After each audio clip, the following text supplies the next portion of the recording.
नमस्कार दोस्तों, फतेह क्लासेस में आपका स्वागत है। आज हम इस वीडियो के माध्यम से महाकवि बाणभट्ट के द्वारा रचित कादंबरी के पूर्व भाग में से विद्यमान सुखनास उपदेश के विषय में अध्ययन करेंगे।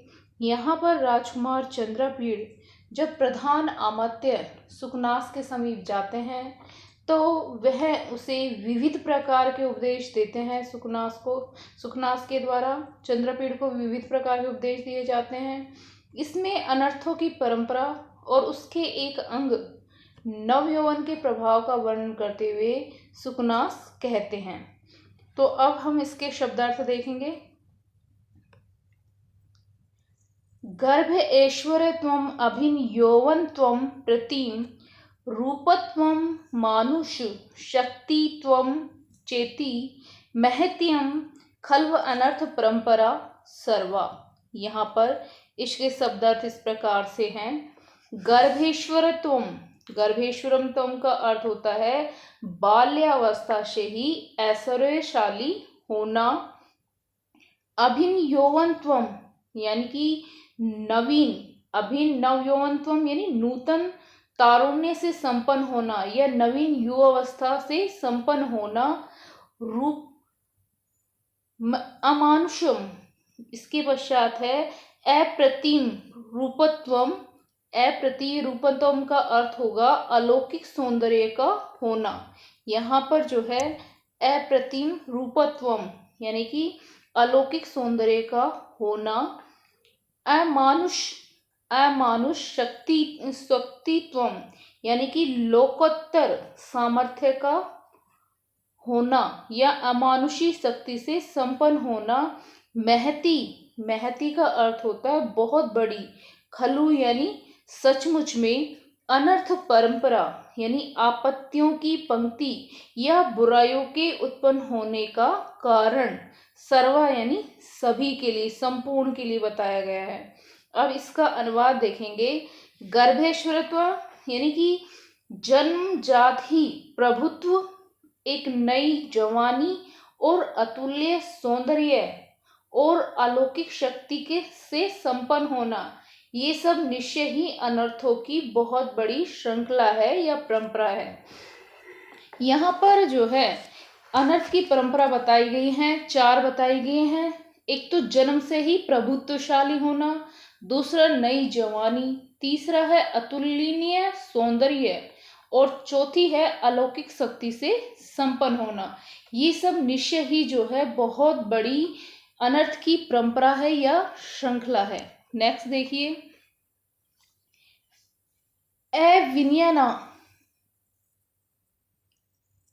अविन्यानामे एकम अप्य येषाम तनम किमुत समवाय। यहाँ पर इसका जो है शब्दार्थ इस प्रकार से होंगे। अविन्यानाम यानी सर्व अविन्यानाम यानी संपूर्ण जो है ध्रुव व्यवहारों का। एशाम का अर्थ होता है इनके मध्य से। एकैकम अपि यानी पृथक पृथक रूप से या एक एक भी। आयतनम का अर्थ होता है घर या आश्रय स्थल। आयतनम यानी घर या आश्रय स्थल बताया गया है। किमुत यानी क्या कहा जाए। समवाय यानी कि समूह के विषय में क्या कहा जाए। तो इसका अर्थ इस प्रकार से होगा,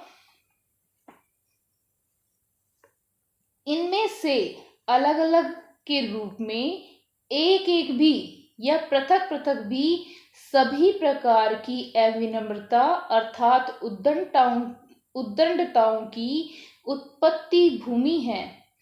फिर एकत्र यानी मिले हुए इनके समूह का तो कहना ही क्या है। यदि ये सभी चीजें समूह में हो तो इनके विषय में क्या कहा जाए। नेक्स्ट देखिए।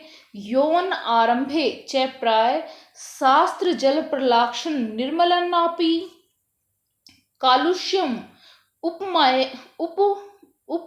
उपयायति बुद्धि। यहाँ पर इसमें देखिए इसके शब्द अर्थ इस प्रकार से होंगे। च मीन्स और, प्राय यानी बहुधा, प्राय यानी बहुधा, शास्त्र जल प्रलाक्षण निर्मला यानी शास्त्र रूपी जल के घुलने से स्वच्छ बनी हुई, कालुष्यम, कालुष्यम यानी कि मलिनता को भी क्या कर देती है, उपायते यानी प्राप्त करती है। बुद्धि के लिए आया है, प्रज्ञा यानी बुद्धि, प्रज्ञा के लिए आया है ये। तो इसमें देखिए इसका अर्थ होगा यौवन आरंभे च प्राय यानी जवानी के आरंभ होने पर, यानी और यौवन के जो है आरंभ में अर्थात जवानी पर चढ़ने पर जो है शास्त्रों के मनन से उत्पन्न ज्ञान रूपी स्वच्छ जल से धुल जाने के कारण निर्मल बनी हुई युवकों की विशुद्ध बुद्धि भी प्राय क्या हो जाती है, कलुषित हो जाती है। नेक्स्ट देखिए, अनुजित धवलता अपि सारा गवई भवती यूनाम दृष्टि। यहाँ पर युवकों की दृष्टि के विषय में बताया गया है कि सारागे उंजित धवलता अपि यानी श्वेतता को न छोड़ने पर भी सारागवई यानी अनुराग, सारागवई यानी अनुराग से युक्त भी, भवती यानी होती है, यूनाम यानी युवकों की, दृष्टि यानी आंखें। यहाँ पर युवकों की दृष्टि के विषय में बताया गया है कि यह जो है युवकों की दृष्टि उस समय धवलता अर्थात सफेदी को छोड़े बिना ही युवकों की दृष्टि जो है किससे हो जाती है, लालिमा से पूर्ण अर्थात अनुराग से युक्त हो जाती है। अर्थात नौजवानों की जो है पवित्र दृष्टि भी वासना के मद से मतवाली हो जाती है। आगे देखिए, अपहरती च वातयेव शुष्क पत्रम समुद्भूत रजो भ्रांति तिमि भ्रांतिर दूरात्मेक्षया यौवन समय पुरुष प्रकृति ही।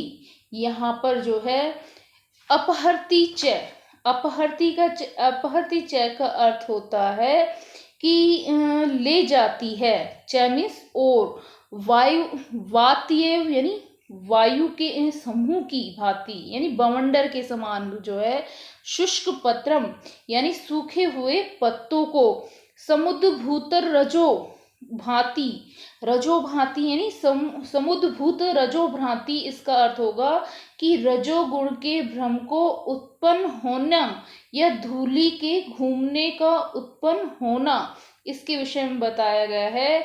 अति दूरम यानी बहुत दूर तक, आत्मिक्षया यानी स्वेच्छा से, बिना किसी बाधा के, यौवन समय यानी युवावस्था के समय, पुरुषम यानी पुरुष को, प्रकृति यानी स्वभाव को।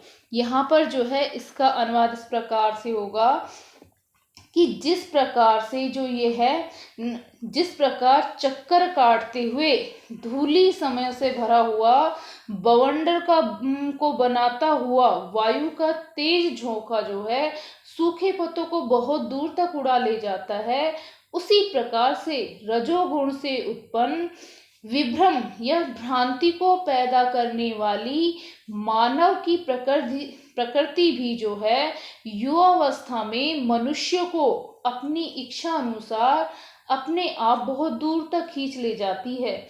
यहाँ पर मानव की प्रकृति की उपमा किससे दी गई है, बवंडर से, तथा पुरुष की उपमा जो है सूखे पत्ते से दी गई है कि जैसे आंधी जो है सूखे पत्ते को उड़ा ले जाती है, उसी प्रकार से युवावस्था में मनुष्य की प्रकृति उसे रजोगुण के चक्कर में अचिंत्य विषयों की ओर खींच कर ले जाती है। नेक्स्ट देखिए,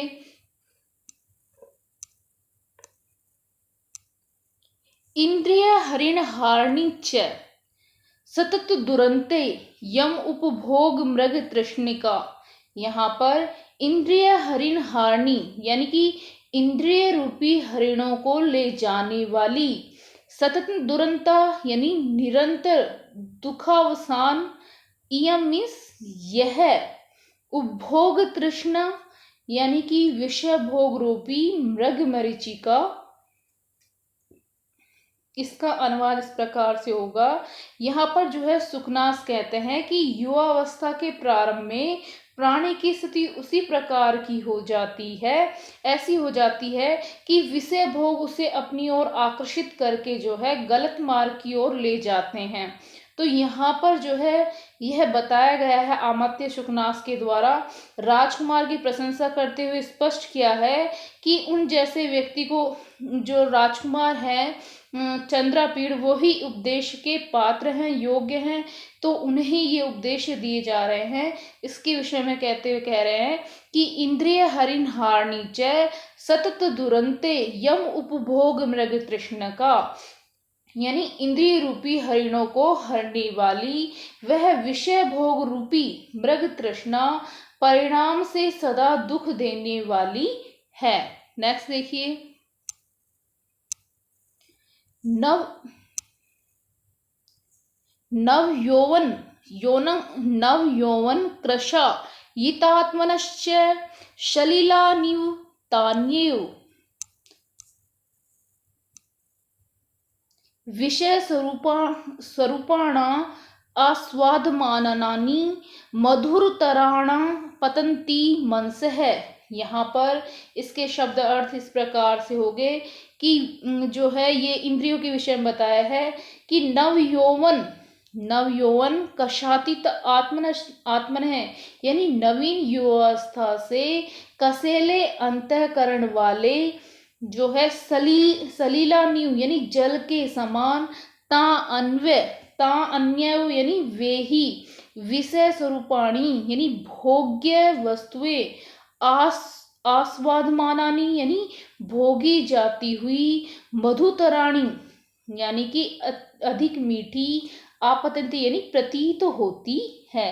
यहाँ पर बताया गया है कि नव यौवन के कसेले अर्थात राग द्वेष युक्त अंतःकरण वाले व्यक्ति के मन को वे ही भोगे जाने वाले विषय कसेले मुख वाले व्यक्ति के मन को जल के समान अधिक मधुर प्रतीत होते हैं।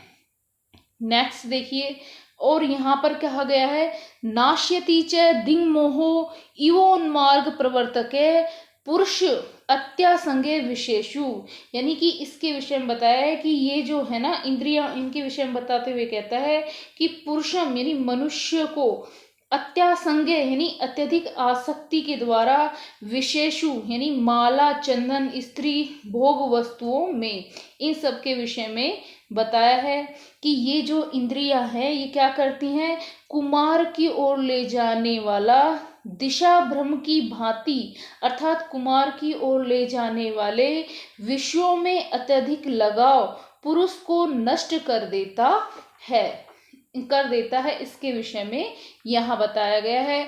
तो आज इस वीडियो के माध्यम से हम इतना ही अध्ययन करेंगे। आपको वीडियो कैसा लगा कमेंट कीजिएगा, तथा वीडियो को लाइक कीजिए व चैनल को सब्सक्राइब कीजिए। धन्यवाद।